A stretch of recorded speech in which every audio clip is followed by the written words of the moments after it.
Saludos a todas y todos. En esta segunda semana vamos a trabajar un aspecto que es muy importante y que se enfrenta la profesional de la enfermería con mucha regularidad y frecuencia. Tiene que ver con cómo elaborar un programa educativo.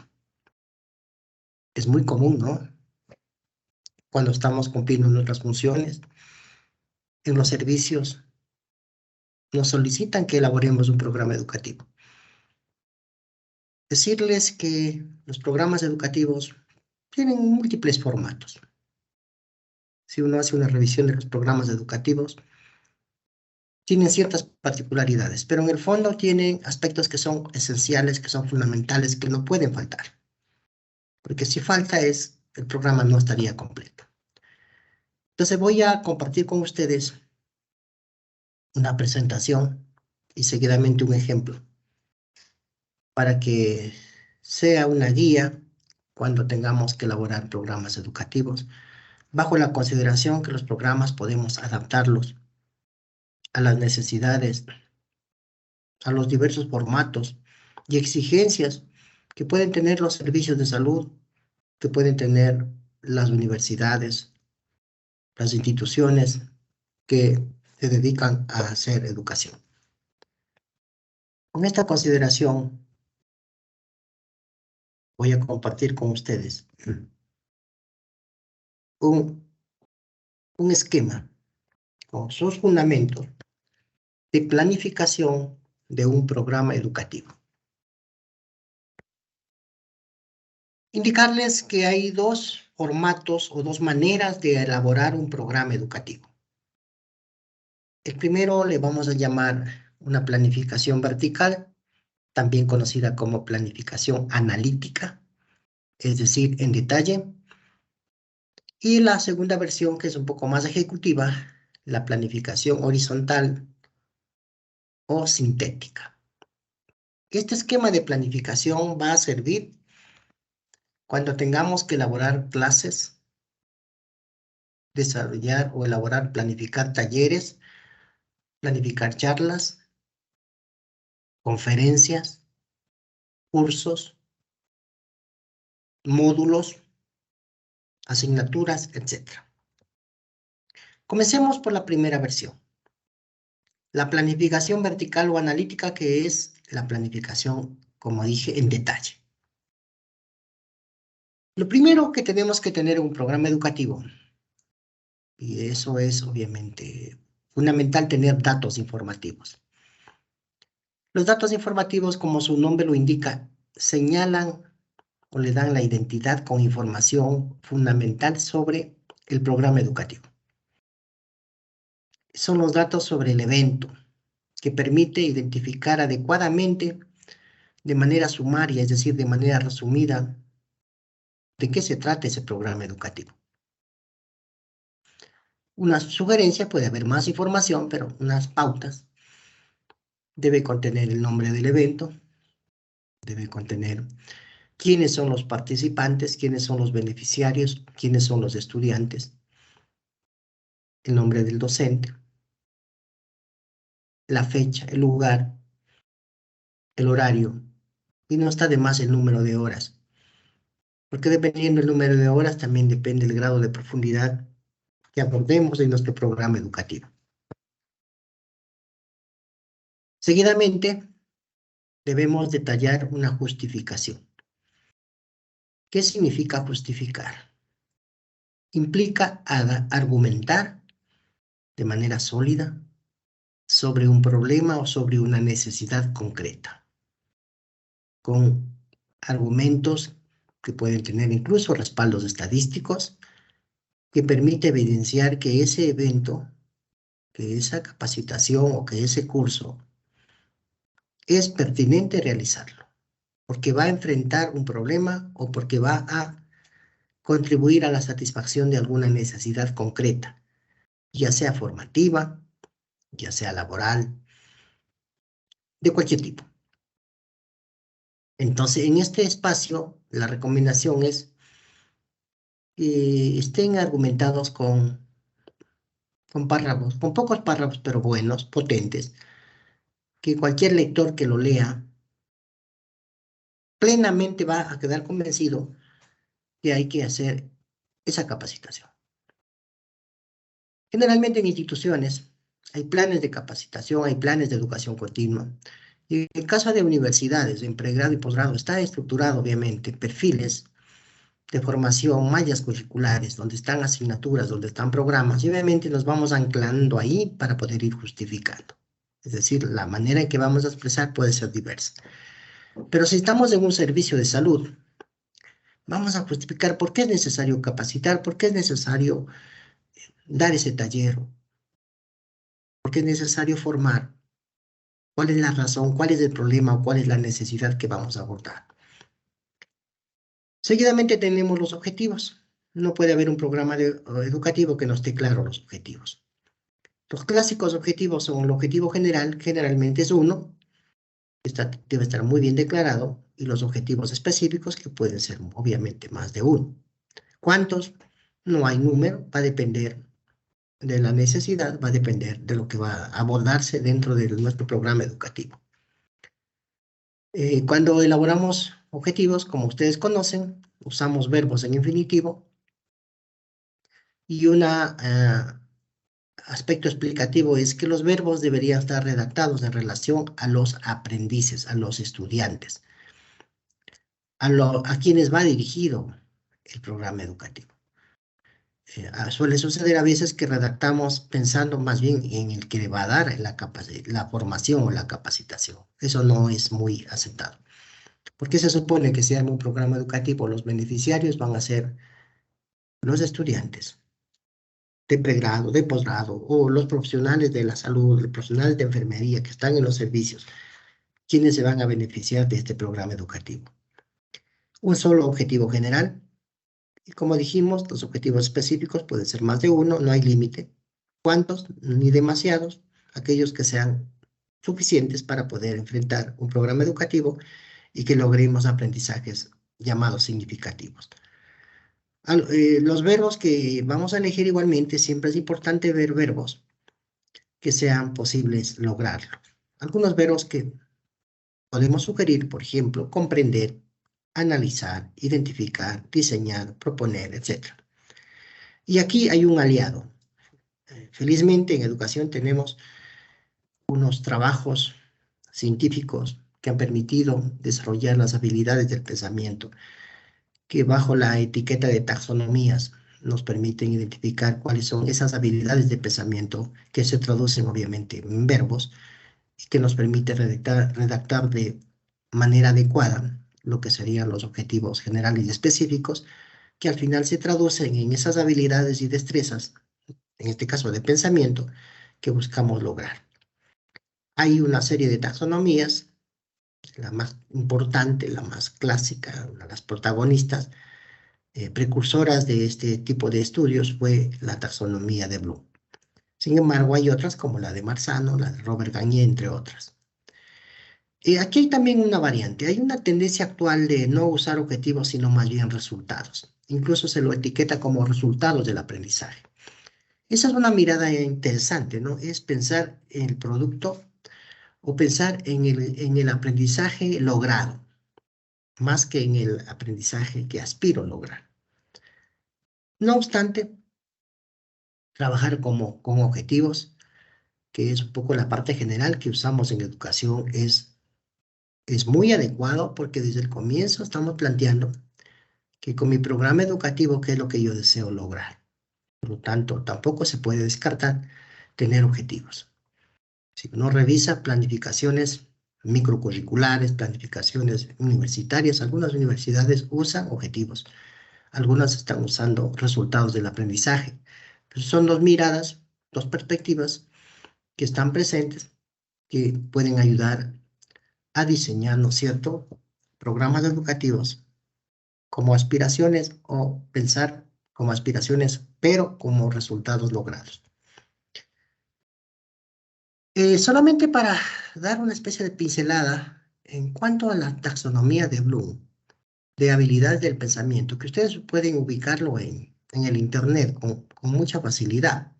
porque este tipo de información está disponible para los profesionales y para el gran público. Sin embargo, solamente para señalarles que las taxonomías de Bloom, cuando analizan las habilidades del pensamiento, él coloca 6 habilidades del pensamiento, desde la menor complejidad hasta la mayor complejidad. No es mi intención leer lo que está en esta lámina en absoluto, sino más bien solamente comentarle las 6 habilidades que se plantea en el orden de complejidad. Para Bloom, la habilidad más básica es la habilidad del conocimiento, que significa recoger información. Esa es para Bloom la habilidad, digamos, la más básica. Le sigue en complejidad la comprensión, que es confirmar, es aplicar. Comprender es una habilidad muy potente. Cuando uno comprende algo, significa que uno va a cambiar o que uno lo va a aplicar, se supone. El tercer nivel que Bloom señala es la aplicación, es decir, hacer uso del conocimiento. Como ya comprendo que tengo el conocimiento, puedo hacer uso de ese conocimiento. Bloom lo coloca en el tercer puesto. En cuarto nivel está el análisis. Analizar significa descomponer, dividir. Significa a ese aprendizaje o esa habilidad que estamos trabajando, ¿no? Llegar a detalle. Luego lo coloca sintetizar, que es una habilidad de orden superior, que es reunir. Sintetizar es volver a incorporar el todo. Y finalmente, para Bloom, la evaluación es el nivel más alto de aprendizaje. Ese es el orden superior, donde ya juzgamos el resultado. Es decir, donde emitimos juicios de valor, valoramos el logro. Esas serían las 6 habilidades que son clásicas de Bloom y que ha orientado a los pedagogos, a los docentes de los diversos niveles educativos, incluido la educación superior. Ahora, obviamente, si uno hace el análisis del conocimiento, aparece aquí como la habilidad más básica. También quisiera aclarar que generar un conocimiento es todo un proceso. La ciencia, cuando hacemos investigación científica para generar un conocimiento científico, ejecutamos proyectos de investigación científica que son tremendamente rigurosos para generar conocimientos válidos y confiables. ¿Qué quiero decir con esto? Que la generación de un conocimiento implica también profundas habilidades. Por eso es que todas las técnicas que tienen que ver con el aprendizaje basado en problemas, el aprendizaje basado en proyectos, el aprendizaje basado en casos, tiene que ver con esto, donde se implica la investigación.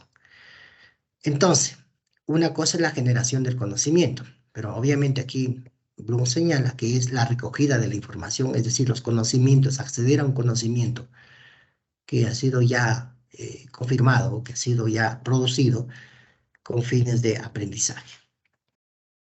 Ahora, también explicarles que esa taxonomía de Bloom tuvo, digamos, perfeccionamientos o mejoras. Aquí hay 2 autores, Anderson y Krautwolf, que añaden y que le hacen unas pequeñas variantes pero que son interesantes. La primera es que la habilidad básica lo pone en recordar. Aquí no está el conocimiento, ni obtener información, sino recordar. Aquí está el rol de la memoria incluso. El segundo nivel se mantiene la comprensión.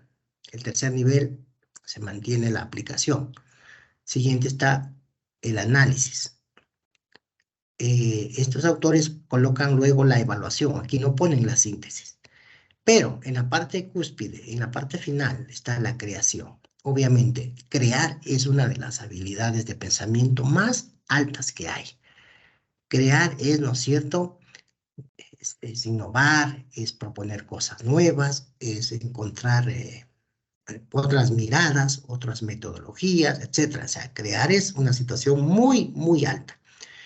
Y los profesionales de la educación, como los profesionales de la enfermería, permanentemente tenemos que estar haciendo uso de estas habilidades, incluso creando procesos innovadores, creando metodologías, creando protocolos, creando guías, creando pautas. Por lo tanto, permanentemente vamos a estar usando estas habilidades. Entonces, si comparamos con Bloom, se parece bastante, pero esta tiene una más que es crear. Y esa es una habilidad realmente enorme que va a llegar a la cúspide porque recuperamos los conocimientos, comprendemos los conocimientos, aplicamos los conocimientos, analizamos, evaluamos y finalmente proponemos algo. Otro autor que también es interesante se llama Robert Marzano. Él tiene una taxonomía y él da pautas de algunos verbos recomendados para los diferentes niveles cognitivos, es decir, para las habilidades del pensamiento cuando vamos a trabajar en la redacción de objetivos. Él coloca como el primero, por ejemplo, recuperación, que si comparamos con lo que decía Bloom, tiene que ver con el conocimiento. El segundo sigue siendo la comprensión. Luego le coloca el análisis, luego la aplicación. Aquí vemos que aparece el análisis antes que la aplicación. Luego la metacognición. Este es algo interesante. Metacognición quiere decir sobre la cognición, que ya es un proceso de hábitos mentales productivos que tendría de alguna manera que ver con lo que decía Bloom, la síntesis. Y finalmente, lo coloca a una dimensión que se llama la autorregulación, que es el sistema de conciencia del ser. Vendría a parecerse, o se parece a lo que decía Bloom en el nivel 6, la evaluación. Y a partir de esos elementos tenemos una serie de verbos que nos pueden ayudar a redactar de manera adecuada los objetivos.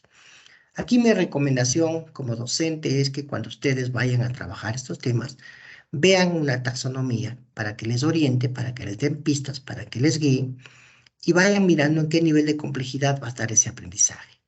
Y a partir de eso redacten los verbos que sean pertinentes para que el programa educativo esté totalmente adecuado en relación a esas grandes aspiraciones que tiene cuando lo vayamos a desarrollar. Luego el programa tiene un componente que se llama contenidos. Aquí tradicionalmente se pensaba que contenidos era sinónimo de temas. Hasta hoy, ¿no es cierto? En los diversos niveles educativos. Contenidos se refiere a temas. Si miramos desde lo filosófico, desde lo ontológico, un contenido es algo que tiene dentro, ¿cierto? Y en el caso educativo, cuando estamos desarrollando procesos educativos, hay tres ejes que funcionan de manera simultánea. Son los conocimientos, son las destrezas y o habilidades, y son los valores y las conductas. Por lo tanto, cuando estamos diseñando un programa educativo, debemos colocar cuáles son los conocimientos que queremos trabajar. Ahí podemos obviamente detallar lo que llamábamos tradicionalmente los temas o los conocimientos científicos, pero también tenemos que colocar qué destreza o qué habilidad queremos potenciar, queremos desarrollar en nuestros estudiantes y también qué valores y qué conductas queremos fortalecer, porque queremos reafirmar o queremos impulsar. Esas son las maneras de elaborar los contenidos. Tradicionalmente siempre se ha pensado que son conocimientos, pero eso no es completo. Los contenidos están formados por sus tres grandes elementos, ¿sí? En cuanto a valores y conductas, por ejemplo, siempre cuando hacemos un proceso educativo debe estar presente cualidades como la honestidad, el respeto, la solidaridad, entre otras cosas, ¿no? Y cuando estamos con destrezas y habilidades, por ejemplo, hay destrezas y habilidades lógicas, hay otras que son motrices, etc. En cuanto a metodologías, aquí debemos indicar qué estrategias o técnicas de enseñanza-aprendizaje vamos a aplicar. Deben ser aquellas que sean pertinentes. Aquí no se trata de hacer un listado de técnicas, como he visto en algunos diseños. Ponen un sinnúmero de técnicas sin ningún análisis previo de la pertinencia y sobre todo de que si lo va o no a utilizar. También tenemos los recursos didácticos, que es el material que el docente va a utilizar para facilitar, para mejorar los procesos de enseñanza y también de aprendizaje. Porque los recursos didácticos ayudan a comprender de mejor manera, de manera significativa, los grandes objetivos que estamos queriendo desarrollar o los grandes contenidos que buscamos trabajar. Y también hay que colocar el tiempo siempre en una planificación. Eso en educación es obvio, como sucede en cualquier planificación que se haga, debe estar dentro del marco de un tiempo. y colocado, ¿no? Que nos ayuda a organizar de mejor manera el desarrollo del proceso de enseñanza-aprendizaje. Como sugerencia en cuanto a estrategias, usar siempre estrategias que sean activas para los estudiantes, es decir, que ellos estén actuando, pensando, haciendo, reflexionando, porque de no ser así, estamos con técnicas pasivas donde el actor es el docente y no el estudiante. Si vamos bajo el enfoque constructivista, que son obviamente enfoques cognitivos, para que pueda haber aprendizaje significativo, el estudiante tiene que estar siendo activo en su pensamiento, en sus acciones, en sus emociones. En recursos didácticos, todos los que haya, va a depender en qué escenario estamos. Habrá recursos que son adecuados para aulas, a veces en simuladores. Si estamos en los servicios de salud, ¿cuál va a ser el recurso didáctico que podemos utilizar? Un recurso didáctico importante son las personas, los talentos humanos. Es decir, las personas que van a asumir, por ejemplo, este desafío de- de educar.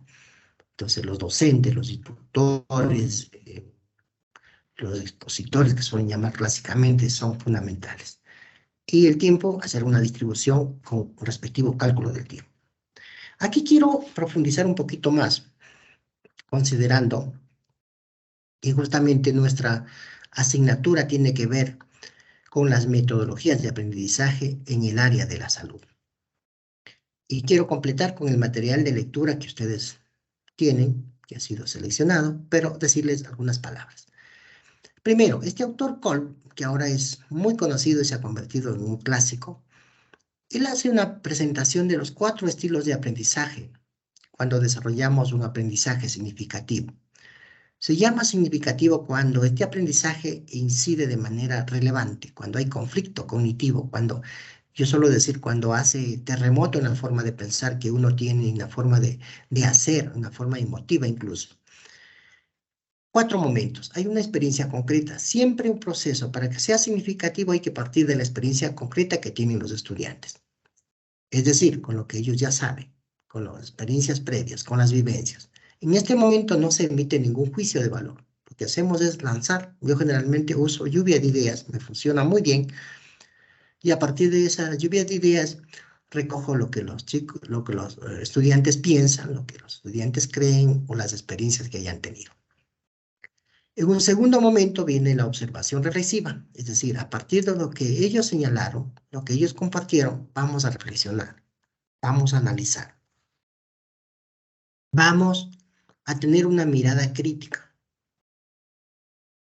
vamos a dudar, vamos a ver el fundamento que tiene.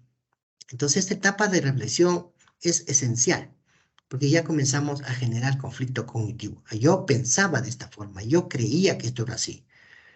Yo estaba casi segura que era así. Y comenzamos en este momento a ir construyendo con una mirada crítica esa experiencia previa o ese conocimiento previo que tenemos. Luego viene la conceptualización abstracta. Aquí hacemos uso de la ciencia. Hacemos uso ya del conocimiento validado, de lo que se llama la episteme, el conocimiento probo, las teorías, las definiciones, los protocolos, todo aquello que ya viene a ser un legado del conocimiento humano. Y luego tenemos la experiencia activa. Ya con estos elementos, que ya partimos de lo concreto, ya reflexionamos, y ya tenemos conceptualizaciones abstractas, ya tenemos teorías, bajamos otra vez a lo concreto, a tener una experiencia activa, que va a ser una experiencia diferente a la que yo tenía inicialmente, porque ha sido mediado por procesos de reflexión genuina y por procesos también de acceso al conocimiento científico. Este es el ciclo de aprendizaje de Kolb. Ustedes vean, cuando pasamos de la experiencia concreta a la observación reflexiva, estamos en un proceso divergente a nivel cognitivo. Cuando pasamos de la observación reflexiva a la conceptualización abstracta, estamos en un proceso de asimilación. ¿sí? Un proceso muy importante en que estamos un poco orientando lo que nosotros pensamos, lo que hemos reflexionado con lo que la ciencia dice. Cuando pasamos de la conceptualización abstracta a la experiencia activa, estamos en un proceso convergente, en un proceso constructivista, porque el nivel de construcción va a ser mucho más profundo. Y al pasar de la experiencia activa a la experiencia concreta, estamos en un proceso acomodador, ¿no? Hay un aprendizaje social. Entonces, si miramos en el centro de esta gráfica, tenemos la primera parte, un color ahí, miren, actuar. Luego tenemos todo lo que tiene que ver con la reflexión o reflexionar, con teorizar y con experimentar. De esa manera, según la teoría de Kolb, vamos a lograr aprendizajes que son altamente significativos. Lo que nosotros buscamos en los estudiantes son aprendizajes de ese tipo. No aprendizajes que se queden eminentemente en esta fase memorística. Si seguimos con los esquemas de las taxonomías, recuerdan ustedes que ese era apenas el primer nivel. Este tipo de aprendizaje de acá rebasa eso, porque aquí vamos a tener comprensión, aquí vamos a tener aplicación, análisis, síntesis, evaluación e incluso podemos llegar a la creación. Ahora, algo también interesante que puede ser muy útil.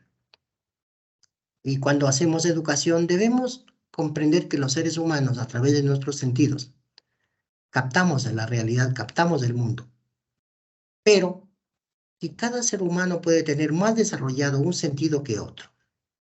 Eso se plasmó en lo que llamaban la programación neurolingüística. Esta teoría lo que dice es que los seres humanos tenemos sistemas de representaciones. Es decir, nosotros captamos el mundo con los sentidos, pero podemos tener niveles de desarrollo de un sentido más que otro. Por ejemplo, hay algunas personas que son mucho más visuales. Es decir, tienen que ver para poder aprender. Cuando ven, construyen sus imágenes. Cuando ven, tienen un contacto con su interlocutor. Se van construyendo imágenes, van armando todo un sistema que se basa en la visión. Hay personas que son más auditivas, que quiere decir que aprenden más cuando escuchan palabras y cuando escuchan sonidos. ¿Ya? Cuando usan el propio lenguaje, cuando el docente está usando un lenguaje. También hay personas que son más kinestésicas, es decir, aquellas que aprenden cuando se ponen en contacto con la realidad, cuando tienen sensaciones, cuando, por ejemplo, corporales, gustativas, olfativas, táctiles. Es decir, cuando hay un contacto físico con la realidad. Esto sí es interesante. Yo he probado en algunos grupos, no todos tienen el mismo canal más desarrollado que otros. Entonces, cuando uno se hace, por ejemplo, una entrada con los estudiantes y uno puede ir haciendo una pequeña encuesta para un poco identificar qué son más visuales, auditivos o kinestésicos. Esta herramienta puede ser usada en educación, puede ser usada en didáctica, también puede ser usada en otras áreas, ¿no? Como por ejemplo en las ventas, en el marketing, etc. Sin embargo, educación también sirve, porque todo va a depender también de tener este conocimiento de cómo nuestros estudiantes aprenden, con qué canal se desarrolla mejor o se aprende. También compartirles que actualmente hay todas las teorías de las inteligencias múltiples, que viene a ser un avance en relación al formato anterior, que venía de la psicología que mencionaba, que la inteligencia, que era esa capacidad para resolver problemas, que se expresaba en dos tipos de capacidades, que era la lingüística y la lógica matemática.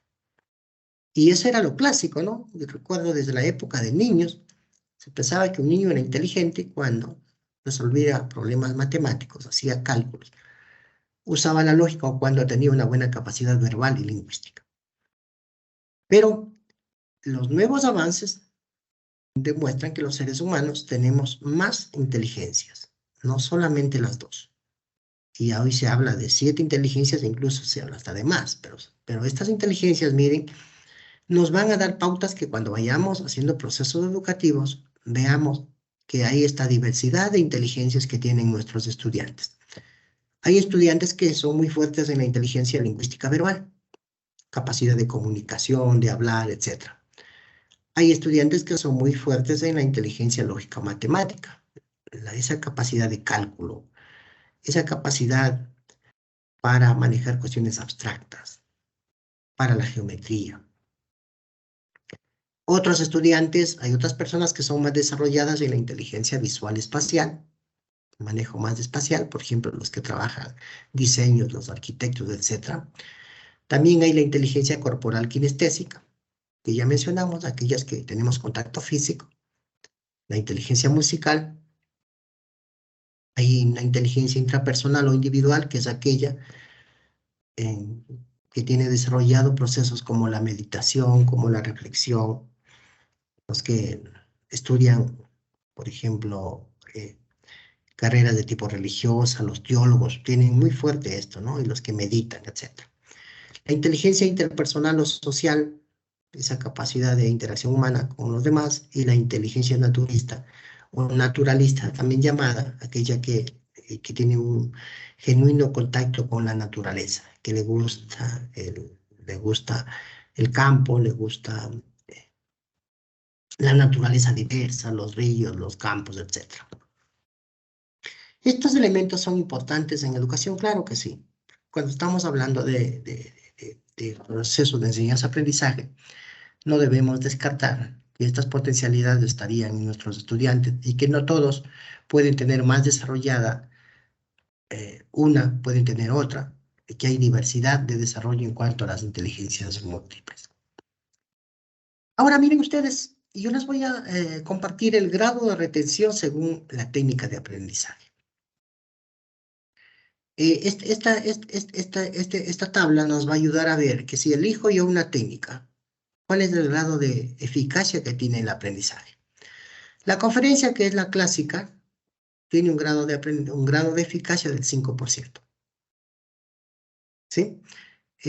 Uno podría decir, pero ¿qué? ¿No sirve? Sí sirve la conferencia, pero nos damos cuenta que la eficacia no es tan alta, porque la conferencia, como ustedes saben, generalmente hay un conferencista, que es una persona que está exponiendo muchas veces de manera pasiva, y el auditorio muchas veces está de manera pasiva. La lectura tiene un 10% de eficacia. Leer obviamente es una de las herramientas más importantes para tener acceso a la ciencia, al conocimiento, a otros mundos. Pero si solo nos centramos en la lectura, vean ustedes que tenemos un 10%. Luego tenemos la, la audiovisual, que es un 20% de eficacia, de retención. La demostración, un 30% de eficacia. La discusión en grupos, un 50%. Ustedes ya vayan viendo ahí aquellas técnicas que tienen que ver con discutir en grupos, con talleres, son muy adecuadas. Practicar asiento tiene un 75%. Enseñar a otros tiene un 90%. Entonces, a partir de esta tabla, podemos darnos cuenta que no todas las técnicas tienen igual eficacia, que algunas tienen más eficacia que otras. Bien, ahora, miren esta hermosa frase que dice: lo que oigo, olvido, lo que veo, recuerdo, y lo que hago, aprendo. Eso dijo Confucio, este famoso filósofo chino.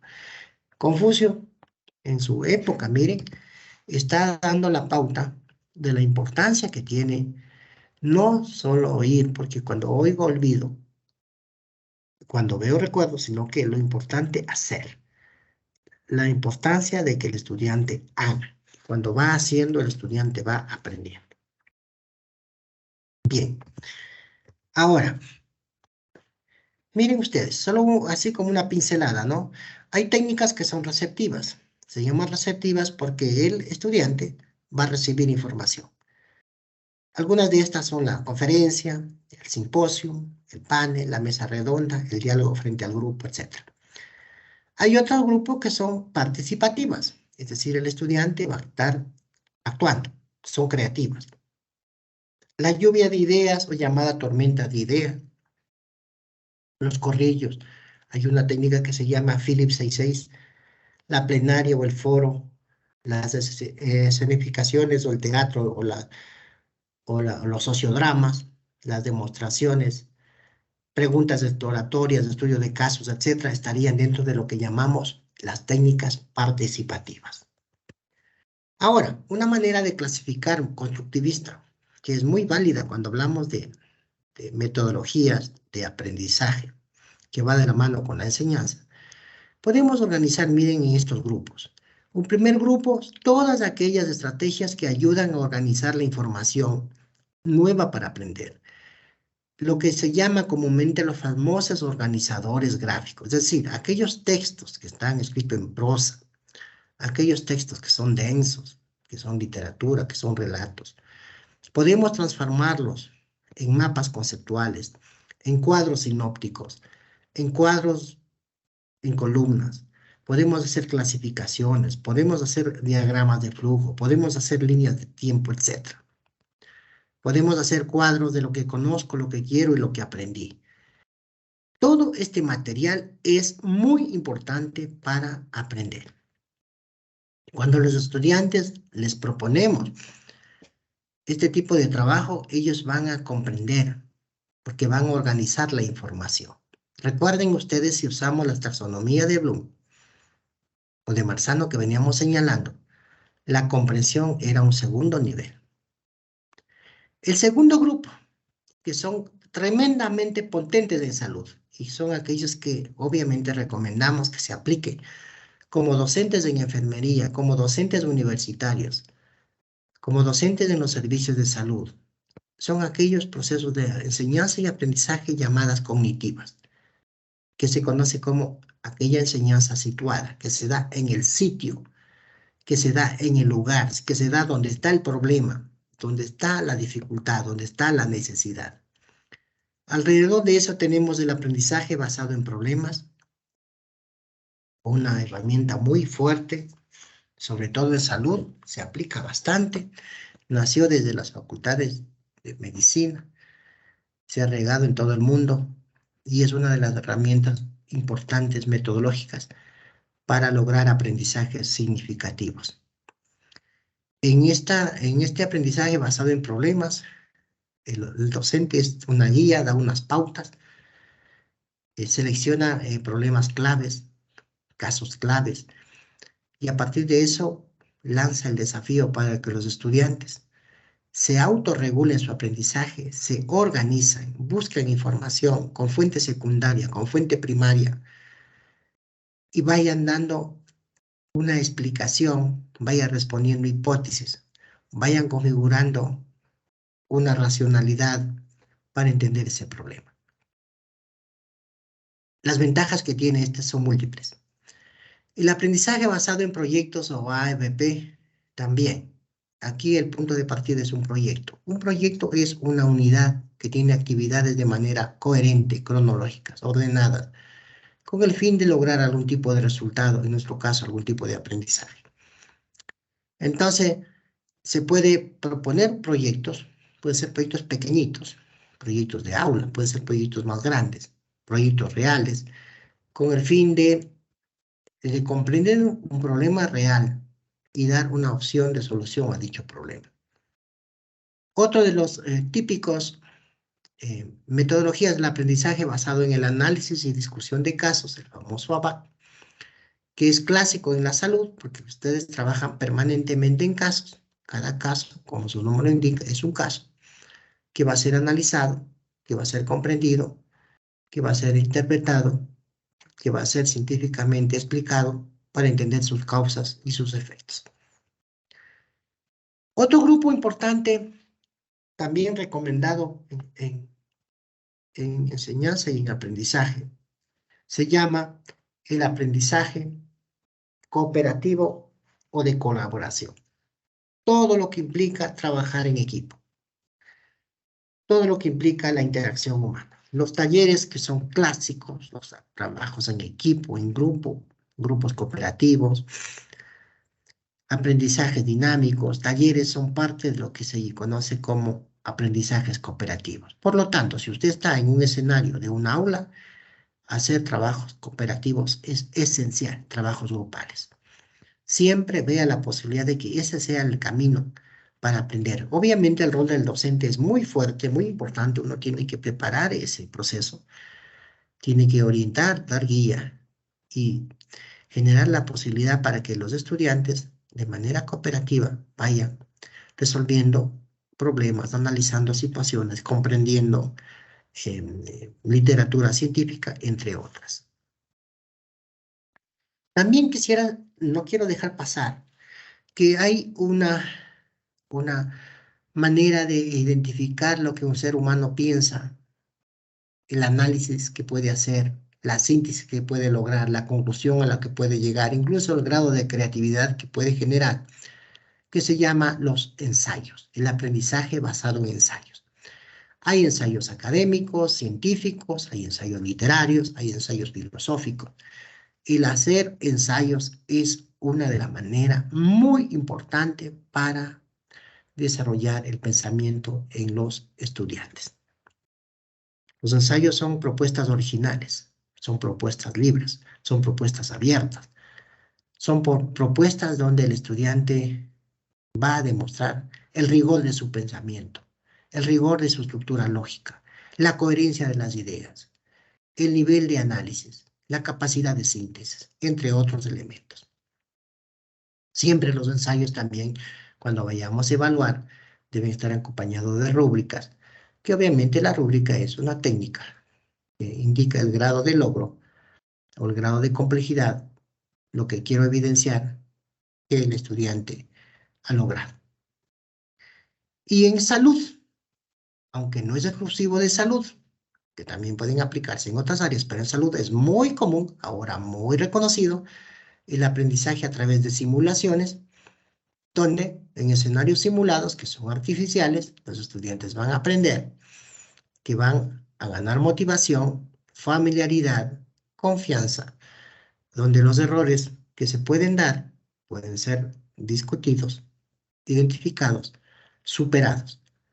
Pero no es el mundo real, es el casi real. Yo le llamo el cuasi real, es cerca de lo real, pero no es el mundo real. Pero eso en salud es clave porque va a evitar cometer errores cuando los estudiantes se enfrenten ya a personas, a pacientes, a ciudadanos, cuando estén dando sus servicios. Entonces, el aprendizaje a través de simulaciones, muy valioso en todo el mundo de las ciencias de la salud. Cuando yo les mencionaba que no es exclusivo de la salud, porque quería decir que también hay otras áreas, como por ejemplo los que estudian aeronáutica, los que estudian para pilotos, ellos trabajan, y así comenzó, ¿no? Originalmente, por simulaciones antes de que puedan lanzarse, ¿no es cierto?, a ser competentes en un vuelo. Entonces, con simulaciones ganan confianza, perfeccionan, aplican sus conocimientos, detectan errores y eso hace que se vaya perfeccionando para que puedan enfrentar de la mejor manera. Bueno, entonces en cuanto a técnicas, tienen una variedad de opciones que se puede utilizar.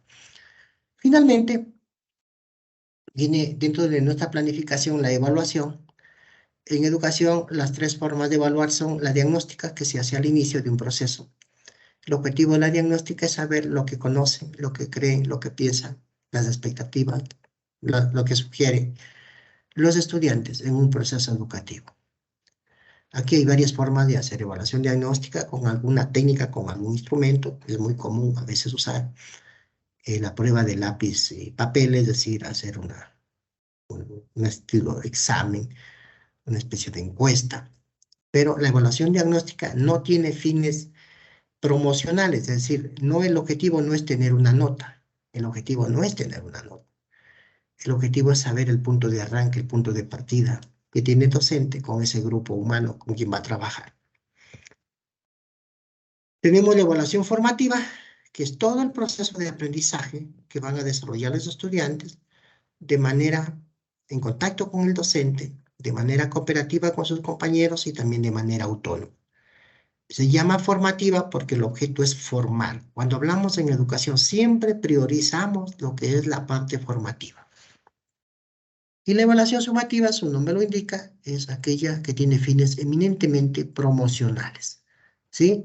Es decir, cuando queremos, al final de un proceso, dejar evidencia, ya sea cuantitativa o cualitativa, de el logro, y ese logro, si estamos por fines promocionales, si estamos en educación formal, van a servir obviamente para que los estudiantes puedan ser promovidos a su inmediato superior.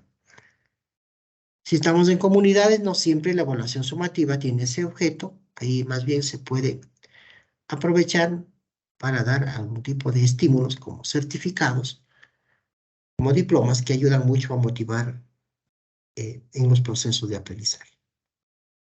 Finalmente, en la planificación analítico-vertical hay que colocar una bibliografía. No se trata de una bibliografía extensa como si estuviéramos haciendo un artículo científico. Es una bibliografía que respalda esos conocimientos científicos que son aquellos que vamos a trabajar. Por lo tanto, es una bibliografía, yo digo, funcional, útil, que respalda que este programa educativo es científica, tiene validez, se basa en conocimientos, se basa en evidencias. Por lo tanto, lo que vamos a trabajar va a ser lo más actualizado y lo más pertinente para los fines que enfrenta el programa educativo. Bien, ahora, el otro formato que es un sintético se llama la planificación horizontal o planificación sintética. Yo le llamo planificación ejecutiva. Recoge lo que hicimos anteriormente, pero de manera más ejecutiva. Este es un buen ejemplo. Los datos informativos, obvio hay que mantenerlo, poner el objetivo general. Y en una matriz pequeña colocar objetivos específicos, colocar el tiempo, los contenidos, las técnicas, los recursos y la evaluación. La clásica planificación que nuestros maestros desde antaño venían utilizando en los diversos niveles y que también lo podemos usar con bastante criterio dentro de los servicios de salud y dentro de nuestras universidades. Bien, dicho esto, yo quisiera compartir con ustedes un ejemplo, porque el ejemplo dice más que la teoría. Entonces yo quiero compartir este ejemplo. Miren, este es un ejemplo de un programa, pues lo hemos diseñado, podemos hacer otros en otros servicios, pero solamente como pautas, ¿no? Se basa en un programa sobre embarazos en adolescentes y al respecto hicimos la planificación vertical o analítica, miren, los datos informativos, pusimos como nombre del evento prevención de embarazos en adolescentes, o también un nombre de marketing, tú sí puedes, los embarazos son cosas serias. Los participantes, en este caso fue hecho en una comunidad, quién era el docente o el instructor, la fecha, el lugar, el horario y el número de horas. Miren, apenas tuvimos 4 horas. En la justificación, recuerdan ustedes que dijimos que debe ir el problema o la necesidad. Si leemos estos párrafos, estos 3 párrafos, ahí está detallado los problemas y las necesidades. Aquí decimos que el problema de embarazos en adolescentes es muy grave. Señalamos que en esa parroquia de San José de Minas, del Cantón Quito, existen altos porcentajes de embarazos en adolescentes, que llega a un 15% de la población de esta edad, según el informe del Centro de Salud. Esta situación afecta la vida de los propios adolescentes y de sus familias. Los adolescentes que se embarazan abandonan los estudios por cuidar a sus hijos, mientras que los varones no se hacen responsables de esta situación y migran a otras parroquias. Los embarazos en adolescentes tienen consecuencias graves en la vida del propio adolescente y de sus hijos, en los aspectos psicológicos, sociales y económicos. Según el Ministerio de Educación, los problemas de embarazo en Ecuador han ido creciendo, dice, de 10 pasos, 4 corresponden a adolescentes. Por tanto, es necesario impulsar un programa de educación para prevenir los embarazos en adolescentes, tanto de mujeres y hombres, considerando que la educación es una estrategia fundamental para la toma de conciencia. El presente programa contribuye a prevenir el embarazo en adolescentes en la parroquia de San José de Minas y tiene como fin prevenir los embarazos en los adolescentes que mejoren las condiciones y proyectos de vida. En estos 3 párrafos que acabo de leer, está presente el problema y la necesidad. el problema de los embarazos en adolescentes, las consecuencias que tienen y las necesidades. Está plenamente justificado. Miren, luego tenemos los objetivos. El objetivo general, elaborar un plan de vida vinculado con la prevención de los embarazos en adolescentes en la parroquia de San José de Mina. En objetivos específicos pusimos comprender las causas y consecuencias de los embarazos en adolescentes, analizar las repercusiones de los embarazos en adolescentes en los proyectos de vida de los mismos y diseñar un plan de vida que tenga como eje la prevención de los embarazos en adolescentes fortaleciendo la familia. Si miramos los tres verbos, el verbo comprender, recuerdan que era un segundo nivel de complejidad en habilidades del pensamiento, el verbo analizar, que era un nivel de complejidad mucho más fuerte, a cuarto nivel parece, y diseñar, que sería ya una propuesta de creación. En cuanto a contenidos, miren, aquí hacemos un detalle de los conocimientos, qué temas vamos a abordar, que son pertinentes para el objeto que vamos a trabajar, la sexualidad humana, las condiciones de la sexualidad humana, psicológicas, sociológicas, biológicas, económicas y culturales, definiciones conceptuales de lo que es sexo, sexualidad, genitalidad, embarazo normal, embarazo en riesgo, causas para los embarazos en adolescentes, causas afectivas, familiares, presión de la pareja, económicas, educativas, consecuencias de los embarazos en adolescentes, psicológico, educativo, social, económico y familiar, y los proyectos de vida, que es plantear un proyecto de vida integral teniendo como eje la prevención de embarazo. Fíjense en ustedes que el detalle de los contenidos no es un aspecto que lo hemos sacado de un libro, están armados en base a una secuencia, a un orden lógico, a una manera en que vamos a abordar este problema para que se pueda ser comprendido en toda su magnitud. Muy bien. Ahora veamos las destrezas. Aquí tenemos también destrezas y habilidades. Las destrezas que vamos a colocar son aquellas que están en los objetivos, pues. Comprender, analizar, diseñar, elaborar y concientizar. Esas son las destrezas y habilidades que vamos a trabajar. Sobre todo son habilidades del pensamiento. En cuanto a valores y conductas, tenemos la responsabilidad, el respeto, la solidaridad. Esos son los valores que queremos trabajar. Vean ahora la metodología, en las estrategias o técnicas de enseñanza-aprendizaje. Aquí pusimos que el proceso de enseñanza-aprendizaje utilizaremos el ciclo espiral de aprendizaje o la de Cole que habíamos visto, que significa 4 momentos. Partimos de la experiencia previa o vivencia, la reflexión, la conceptualización y la aplicación. Que en el primer momento, esto es, en la experiencia previa o vivencia, se aplicará la técnica de lluvia de ideas para luego pasar a la reflexión, donde se hará un sociodrama. La conceptualización, se presentará una exposición interactiva y la aplicación, donde se trabajará en grupo para diseñar un proyecto de vida. Las técnicas explícitas que vamos a usar es la lluvia de ideas, como les había mencionado, que es una de las técnicas más importantes de tipo constructivista.